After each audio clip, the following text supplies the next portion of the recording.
안녕하세요.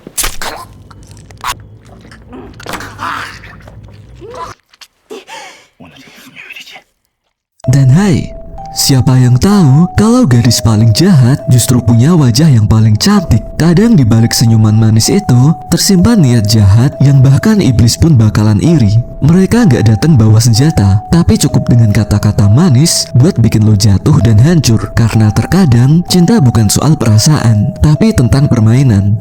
Dan inilah deretan film tentang wanita manipulatif yang berwajah manis tapi bikin pria bernasib tragis. Thirst. Coba bayangin kalau lo seumur hidup jadi orang baik yang selalu berusaha buat nolong orang, tapi justru dikutuk jadi monster yang haus darah. Itulah yang terjadi sama Sang Yun, seorang pendeta yang rela ikut eksperimen medis berbahaya cuma buat nyelamatin nyawa orang lain. Tapi bukannya jadi penyelamat, dia malah berubah jadi vampir.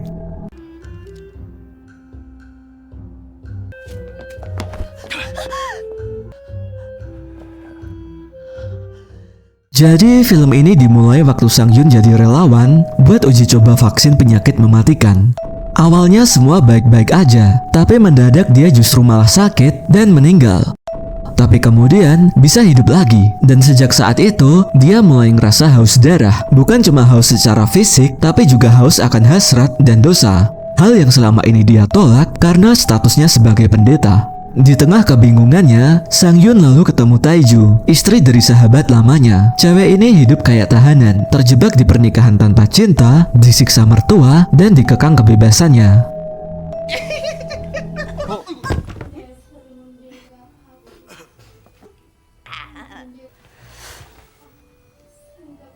Mereka berdua lalu saling jatuh cinta, tapi cinta itu gelap, liar, dan berbahaya. Perlahan Taiju mulai ngebangkitin sisi manusia dari Sang Yun yang selama ini tertahan. Sementara Sang Yun justru ngebangkitin sisi jahat dari Taiju yang selama ini tertidur. Hubungan mereka lalu makin panas dan brutal. Awalnya Sang Yun masih bisa berusaha ngelawan dorongan vampirnya. Dia berusaha buat gak ngebunuh dan cuma nyolong darah dari rumah sakit, sama ngelindungin Taiju dari suaminya. Tapi Taiju sendiri justru berubah jadi simbol dosa yang nyata. Dia haus akan kebebasan, dan kebebasan itu akhirnya ngebawa mereka berdua ke titik tanpa balik. Dan ketika Taiju ngebunuh suaminya sendiri, Sang Yun harus nentuin apakah cinta itu bisa diselamatin atau justru harus dimusnahin. Film ini bakalan ngebawa lo ke level yang aneh tapi megah. Lo bakalan nemuin perpaduan unik antara romansa, horor, dan tragedi spiritual. Gaya visualnya indah tapi ngeri, penuh warna kontras dan simbol-simbol religius yang nyentil nurani. Setiap tetes darah kelihatan kayak lambang dosa, setiap ciuman kerasa kayak kutukan. Yang menarik, Thirst nggak cuma soal vampir dan darah. Ini tentang manusia yang berjuang antara iman dan keinginan, tentang gimana seseorang bisa kehilangan moralnya cuma karena pengen ngerasain hidup sepenuhnya, bahkan kalau itu berarti harus jadi iblis. Akhir filmnya sendiri tragis banget. Dua orang yang saling cinta tapi saling ngancurin. Thirst adalah kisah cinta vampir yang beda dari film manapun. Bukan kisah tentang keabadian, tapi tentang gimana cinta dan iman bisa berubah jadi kutukan yang paling kejam.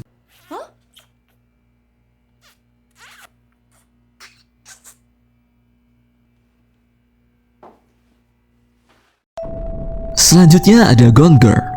Coba bayangin kalau lo bangun di suatu pagi dan tiba-tiba istri lo hilang tanpa jejak. Rumah kelihatan berantakan tanpa lo tahu sebabnya, dan ada tanda-tanda kekerasan. Dalam hitungan jam, semua orang termasuk polisi, tetangga, dan media mulai nuduh lo sebagai pelakunya. Kalau lo pengen ngerasain gimana rasanya hidup lo diputar balik sama seseorang yang lo kira udah lo kenal dan sayang, coba tonton film Gone Girl.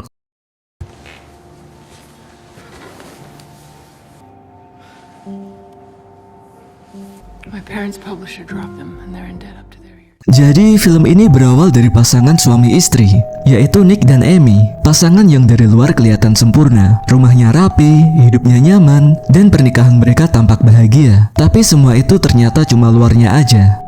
Tepat di hari ulang tahun pernikahan mereka yang kelima, Amy tiba-tiba ngilang tanpa jejak. Nick yang gak tahu apa-apa lalu pulang dan nemuin ruang tamunya kayak habis terjadi kekerasan. Polisi yang dateng lalu mulai ngelakuin investigasi, dan parahnya media langsung nge-blow up kasus ini jadi berita nasional. Seiring penyelidikan berjalan, semua bukti justru secara kebetulan nunjuk ke satu orang, yaitu Nick. Mulai dari transaksi keuangan yang aneh, catatan harian Amy yang penuh ketakutan, sampai gestur tubuh Nick yang dianggap dingin dan gak nunjukin empati. Publik lalu mulai ngebenci Nick, internet juga ngehujat dia, dan perlahan hidup Nick mulai hancur tanpa dia tahu sebabnya.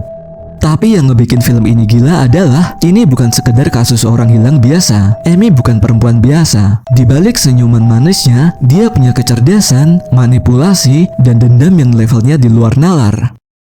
Needed to learn. Or consequences. Lewat sudut pandang bergantian antara Nick dan Amy, film ini bakalan buka fakta pelan-pelan. Pernikahan mereka nggak seindah yang dunia lihat. Ada kebohongan, perselingkuhan, kemarahan yang dipendam, dan obsesi buat kelihatan sempurna.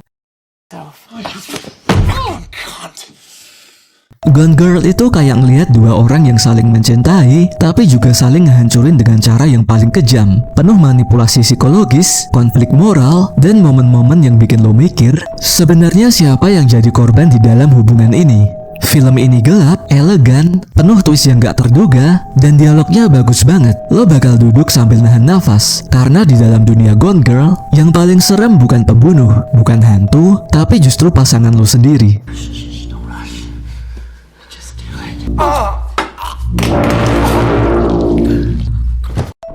The Handmaiden.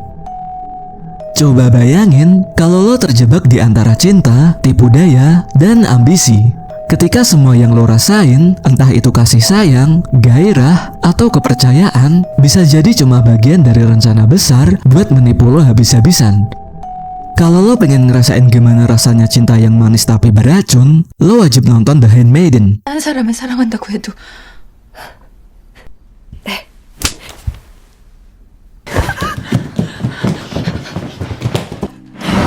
Jadi film ini bersetting di Korea, waktu era kolonial Jepang, dan ngikutin kisah Sohee, seorang pencuri muda yang direkrut buat jadi pelayan pribadi bagi seorang bangsawan kaya raya bernama Lady Hideko.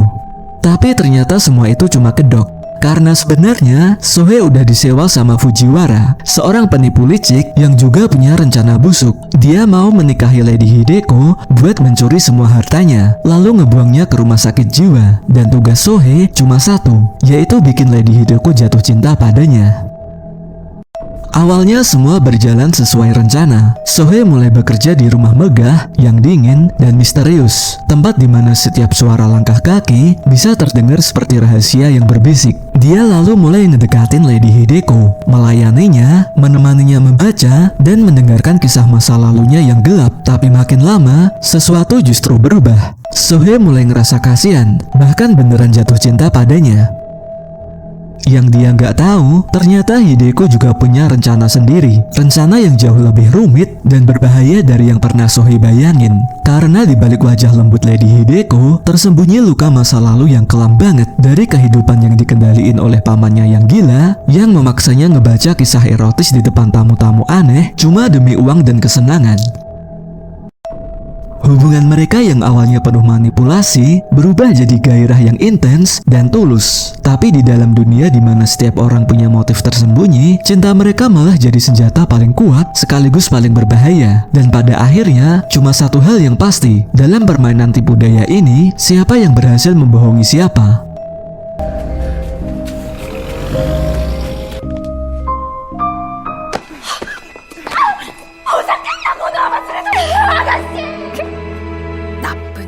Film ini bukan cuma sekedar thriller psikologis, tapi juga permainan visual dan emosi. Setiap adegannya penuh simbol, sensualitas, dan ketegangan halus yang bikin lo nggak bisa lepas dari layar. Semuanya dibalut dengan sinematografi yang indah, tapi juga menusuk, kayak ngelihat mimpi yang cantik, tapi juga menakutkan di saat yang sama. Dan pas lo pikir udah tahu arah ceritanya, film ini mutar balik dengan plot twist yang brilian. Lo akan sadar, The Handmaiden bukan sekedar cerita tentang cinta atau penipuan, tapi juga tentang kebebasan, tentang gimana dua wanita berani ngelawan dunia yang mencoba memperbudak mereka. Bahkan kalau harus ngelakuin tipu daya paling indah demi kebebasan mereka sendiri. The Handmaiden adalah film yang lembut tapi ngegigit, sensual tapi sadis, dan di akhir cerita cuma nyisain satu hal buat lo renungin. Dalam cinta dan kebohongan, siapa yang sebenarnya memperdaya siapa?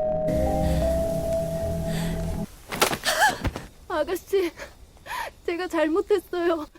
제가 잘못했어요. 내가 걱정돼?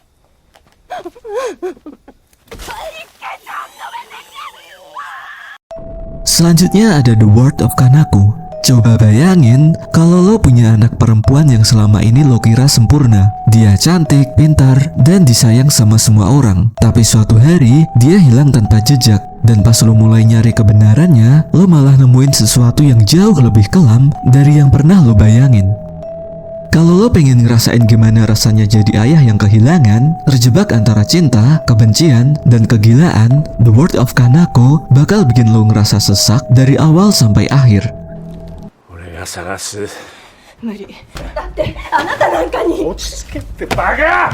Jadi film ini ngikutin seorang pria bernama Akikazu Fujishima, mantan polisi yang udah hancur hidupnya. Dia pemabuk, kasar, dan penuh dendam. Tapi ada satu hal yang masih dia punya, yaitu anaknya, Kanako. Sampai suatu malam, Kanako tiba-tiba menghilang tanpa kabar. Dan dari situlah mimpi buruknya dimulai. Akikazu lalu mulai mencari anaknya dengan segala cara, mulai dari nanya ke teman-temannya, mantan pacar, bahkan sampai ke dunia bawah kota yang penuh kekerasan dan narkoba. Tapi semakin dalam dia nyelam ke masa lalu Kanako, semakin rusak gambaran anak baik-baik yang selama ini dia percayai. Dia nemuin potongan kehidupan Kanako yang gelap, penuh rahasia, pesta liar, kekerasan, dan manipulasi. Anaknya yang selama ini dia kira polos, ternyata punya sisi lain yang dingin, manipulatif, dan mungkin berbahaya. Film ini gak ngasih lo ruang buat nafas. Setiap adegannya brutal, kacau, dan penuh darah, kayak mimpi buruk yang gak ada ujungnya. Akikazu terus nyelam makin dalam ke jurang kegilaan, dan lo bakal ngikutin dia dengan rasa ngeri dan penasaran yang sama, sampai di titik dimana lo sendiri mulai nanya, sebenarnya siapa yang paling rusak di sini, Kanako atau ayahnya? Sensei. Yang ngebikin The World of Kanako begitu kuat adalah cara film ini ngelihat sisi gelap manusia tanpa ampun. Gak ada pahlawan di sini, cuma orang-orang yang tersesat di dunia yang udah keburu busuk. Film ini dikemas dengan visual yang gila, penuh warna, potongan cepat, dan irama yang bikin lo ngerasa kayak lagi mimpi buruk yang indah. Pada akhirnya, The World of Kanako bukan sekedar film tentang anak yang hilang. Ini film tentang obsesi, dosa, dan kehancuran keluarga. Tentang gimana cinta bisa berubah jadi racun yang membunuh lo pelan-pelan. Dan pas filmnya selesai, lo bakal duduk diem, ngerasa kosong, sambil mikir mungkin dunia Kanako gak pernah seindah yang terlihat. Selanjutnya ada Decision to Live. Coba bayangin kalau lo jatuh cinta, tapi sama orang yang mungkin udah ngebunuh suaminya sendiri. Coba bayangin perasaan itu, campur aduk antara gairah, rasa ingin tahu, dan rasa bersalah yang makin lama makin numpuk. Sampai lo nggak tahu lagi lo nyari kebenaran, atau sekedar cuma pengen deket sama dia. Kalau lo pengen ngerasain gimana rasanya cinta yang terasa kayak dosa, lo harus nonton Decision to Live. 跑下我就跑了。我妈早就说我叔叔全虐，失手了，别忘不到老公。 Jadi film ini ngikutin kisah Haejun, seorang detektif cerdas tapi kesepian. Dia perfeksionis, hidupnya penuh aturan, dan punya kehidupan rumah tangga yang hambar banget. Sampai suatu hari, dia dapat kasus kematian misterius. Seorang pria jatuh dari tebing. Semua orang bilang itu kecelakaan. Tapi pas Haejun melihat istrinya korban, yaitu Sore, ada sesuatu yang aneh. Sore adalah perempuan berdarah campuran Cina dan Korea. Dia kelihatan tenang, lembut, tapi punya tatapan yang susah ditebak. Dan di balik wajahnya yang kelihatan rapuh itu, Haejun ngerasa ada sesuatu yang jauh lebih gelap. Sesuatu yang bikin dia tertarik, sekaligus ngerasa takut. Setiap kali Haejun ngeinterogasi Sore, detak jantungnya makin cepat. Dia lalu mulai ngikutin Sore diam-diam, pura-pura buat kepentingan penyelidikan. Padahal dalam hatinya, dia udah jatuh ke dalam perasaan. Tapi gimana kalau perempuan yang lo cintai itu adalah seorang tersangka pembunuhan? 우리 팀장님 호구가 타버려. 다음 남편 죽일 때. Semakin lama hubungan mereka makin rumit. Haejun ngerasa hidupnya kembali berwarna, tapi dengan warna yang salah, abu-abu yang penuh kabut di antara cinta dan rasa curiga. Dan Sore sendiri, dia nggak pernah sepenuhnya jelas. Kadang dia tampak tulus, kadang manipulatif. Dan lo sebagai penonton juga bakalan terus bertanya-tanya, apakah dia benar-benar cinta sama Haejun atau cuma lagi mainin perasaannya aja. Dan dari situ film ini bisa berubah jadi sesuatu yang jauh lebih personal. Kisah tentang orang yang terlalu cinta sampai kehilangan arah. Akhir filmnya sendiri tenang tapi nyakitin. Sore ngambil keputusan yang indah tapi tragis, bikin Haejun dan penonton ngerasa kayak tenggelam bareng dalam lautan perasaan yang gak punya dasar. Cintanya bukan soal bahagia atau tidak, tapi soal rasa bersalah yang gak bisa ditebus. Decision to Live adalah film yang lambat, lembut, tapi menusuk sampai ke tulang. Lo nggak bakal ngelihat darah atau aksi brutal di sini, tapi yang lo rasain adalah patah hati yang paling sunyi dan paling gelap yang bisa dialamin manusia. Film ini ngasih lo pertanyaan yang bakal nempel lama di kepala. Kapan cinta berhenti jadi cinta dan mulai jadi kejahatan kecil dalam hati lo sendiri?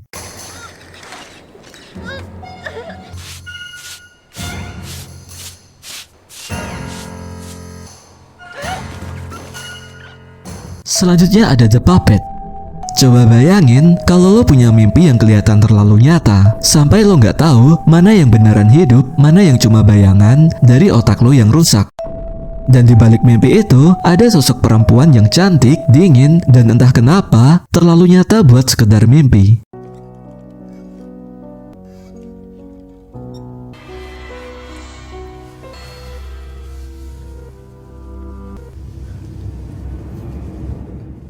Kalau lo pengen ngerasain gimana rasanya kegilaan yang diselimuti nafsu, rasa bersalah, dan misteri yang makin lama makin mencekik, coba tonton film ini, The Puppet. Jadi film ini ngikutin kisah Ji-hoon, seorang terapis hipnotis yang hidupnya kelihatan sempurna. Dia sukses, punya reputasi yang bagus, dan punya pacar yang cantik. Tapi di balik semua itu, ada rahasia kelam yang bakalan nyeret dia ke jurang delusi dan dosa yang gak bisa dikendaliin.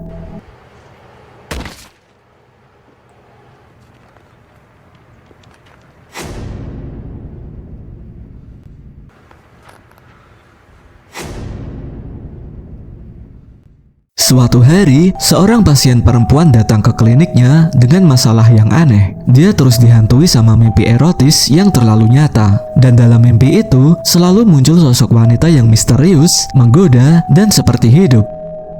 Pas Ji-hoon mulai ngelakuin hipnotis buat nyari tahu siapa wanita itu, semuanya malah jadi kacau. Karena wanita dalam mimpi itu ternyata juga mulai muncul di hidupnya sendiri. Awalnya dia ngira itu cuma ilusi, tapi semakin sering dia ketemu sama wanita itu di dunia nyata, semakin kabur batas antara kenyataan dan mimpi. Wanita itu tahu semua hal tentang dirinya, bahkan hal-hal yang gak pernah dia ceritain ke siapapun. Rasa penasarannya berubah jadi obsesi, rasa bersalahnya berubah jadi nafsu, dan pelan-pelan Ji-hoon sadar bahwa wanita itu mungkin bukan manusia, tapi manifestasi dari keinginan terlarang dan rasa bersalahnya sendiri. The Puppet bukan film horor yang nakut-nakutin lo lewat hantu atau darah, tapi lewat psikologi manusia, lewat rasa bersalah, ketakutan, dan trauma yang dikubur dalam-dalam di alam bawah sadar. Film ini lebih mengarah ke horor erotis, psikologis, penuh simbol, mimpi, dan adegan yang bikin lo bertanya-tanya apakah semua ini nyata atau cuma pikiran manusia yang lagi hancur. Dan ceritanya makin dalam waktu Ji-hoon mulai ngungkap rahasia di balik pasiennya dan koneksi antara mereka berdua. Ternyata masa lalunya punya kaitan gelap sama wanita dalam mimpi itu. Dan semuanya adalah hasil dari kutukan rasa bersalah yang akhirnya balik buat ngebales. Akhir film ini absurd tapi indah banget, kayak mimpi yang gak pengen lo inget tapi juga gak bisa lo lupain. The Puppet ngasih lo pengalaman menonton yang aneh, sensual, tapi juga penuh tekanan psikologis yang nyiksa otak. Film ini kayak ngasih pesan yang samar, kadang yang paling menakutkan itu bukan makhluk halus, tapi justru pikiran kita sendiri.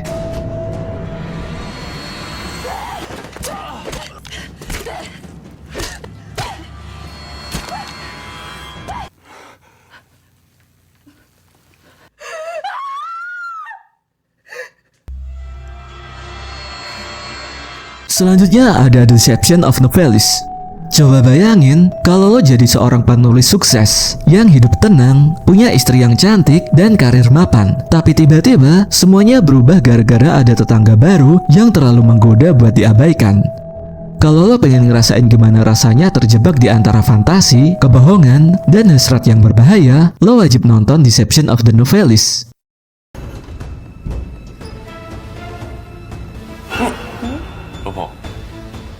Jadi film ini ngikutin kisah Sui, seorang novelis terkenal yang suka nulis kisah misteri dan psikologis. Dari luar, hidupnya kelihatan sempurna, tapi di balik itu, dia udah lama kehilangan gairah hidup. Sampai suatu hari, seorang perempuan muda bernama Yuki pindah ke apartemen sebelah. Dia cantik, misterius, dan punya aura yang bikin siapapun susah buat gak ngelirik. Awalnya cuma sapaan ringan di lorong, tapi lama-lama hubungan mereka jadi makin intens. Yui kayak tahu cara mainin imajinasi Sui. Dia tahu kelemahannya, tahu gimana cara masuk dalam pikirannya. Dan semakin Sui terobsesi, semakin dia kehilangan batas antara realita dan fantasi. Sampai suatu malam, Yuki tiba-tiba menghilang, dan dari situlah semuanya mulai aneh. Ada mayat, ada penyelidikan, dan Sui mulai nyadar bahwa cerita yang selama ini dia tulis mungkin udah jadi kenyataan, atau jangan-jangan dialah yang jadi pelakunya tanpa dia sadari. Film ini bener-bener main di wilayah ambiguitas dan manipulasi. Penonton dibikin bingung, mana yang bener, mana yang cuma delusi. Apa Yuki benar-benar jadi korban, atau justru dialah yang ngatur semuanya buat jebak Sui. Setiap adegannya disusun kayak puzzle yang pelan-pelan ngasih lo potongan kebenaran. Dan makin lo nonton, makin lo sadar bahwa semua karakter di sini hidup dalam dunia kebohongan yang mereka ciptain sendiri. Visual film ini elegan tapi gelap. Banyak adegan simbolis dan sensual yang justru makin ngasih kesan misteri. Dan endingnya sendiri dingin dan ambigu, bikin lo ngerasa kayak baru baca novel psikologis yang nutup halamannya tapi masih nyangkut di kepala. Deception of the Novelist adalah thriller erotis yang main di wilayah abu-abu antara seni, kebohongan, dan obsesi. Film ini bakal bikin lo mikir 2 kali sebelum percaya sama seseorang, bahkan sama cerita lo sendiri. Karena di dunia ini, kadang yang paling berbahaya bukan kebohongan orang lain, tapi kebohongan yang lo ciptain buat diri lo sendiri. Tenang, 무의미해야. Selanjutnya ada Helpless. Coba bayangin kalau lo lagi di perjalanan bareng tunangan lo menuju pertemuan keluarga buat ngebahas pernikahan kalian. Segalanya terasa lancar sampai lo berhenti sebentar di rest area. Dan di saat balik ke mobil, dia tiba-tiba hilang tanpa jejak. Gak ada pesan, gak ada tanda-tanda perlawanan, cuma lenyap gitu aja. Dan dari situlah hidup lo berubah jadi mimpi buruk. 잠시 안내 방송드리겠습니다. 우선 안내 데스크로 와주시기 바랍니다.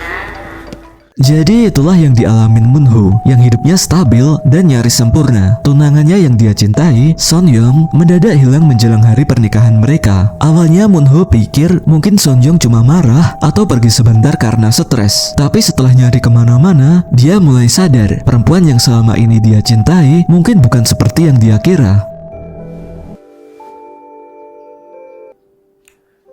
결혼하자.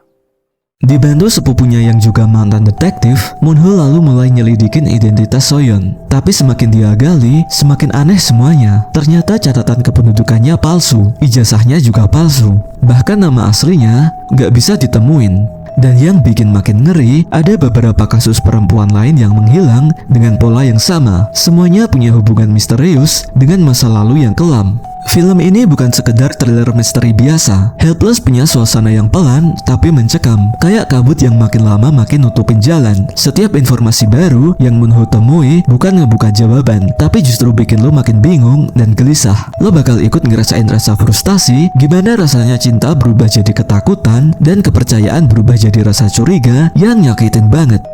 Secara visual, film ini dingin dan suram. Nuansa abu-abu yang konstan ngasih kesan kehilangan dan kebingungan. Dan makin ke akhir, lo bakal sadar kalau ini bukan cuma cerita orang nyari kekasihnya yang hilang. Ini adalah cerita tentang obsesi, penyesalan, dan identitas yang hancur. Helpless bakal nunjukin satu hal yang bakalan nempel di kepala lo lama setelah kredit terakhir muncul. Kadang yang paling nyakitin bukan karena orang yang lo cintai pergi, tapi karena lo sadar lo gak pernah benar-benar tahu siapa dia sebenarnya.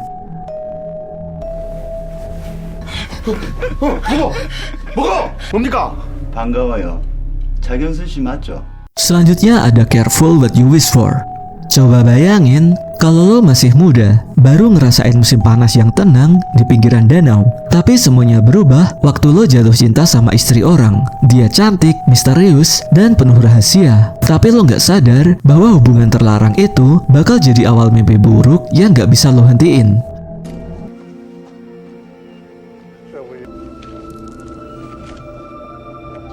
It's just like your stupid molecular math. Jadi film ini ngikutin kisah Martin, pria muda yang lagi liburan musim panas di rumah keluarganya. Di sebelah rumahnya ada pasangan yang baru pindah, Lena, wanita cantik yang jauh lebih tua, dan suaminya yang kaya raya tapi temperamental. Awalnya Martin cuma ngeliatin dari jauh, tapi pelan-pelan Lena mulai ngasih perhatian, senyuman manis, dan akhirnya hubungan terlarang itu pun terjadi. Cuma masalahnya, di balik senyuman Lena ada sesuatu yang gak beres. Are you alright? It's there. Just there. Can you please just take care of it? I'm gonna fix this.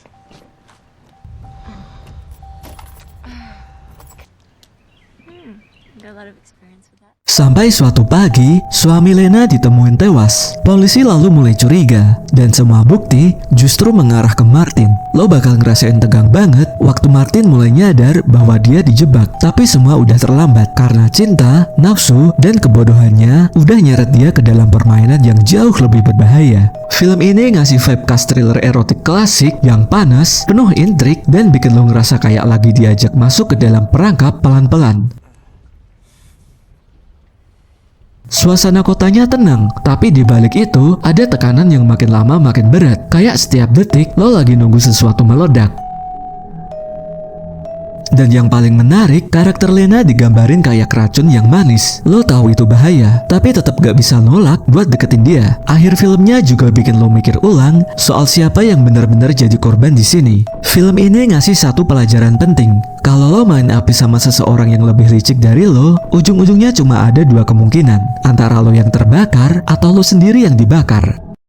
Careful What You Wish For bukan film yang ribet, tapi intens dan menggigit. Film ini kayak peringatan buat siapapun yang pernah tergoda sama hal yang kelihatannya sempurna. Karena terkadang, yang paling mematikan justru terlihat paling indah.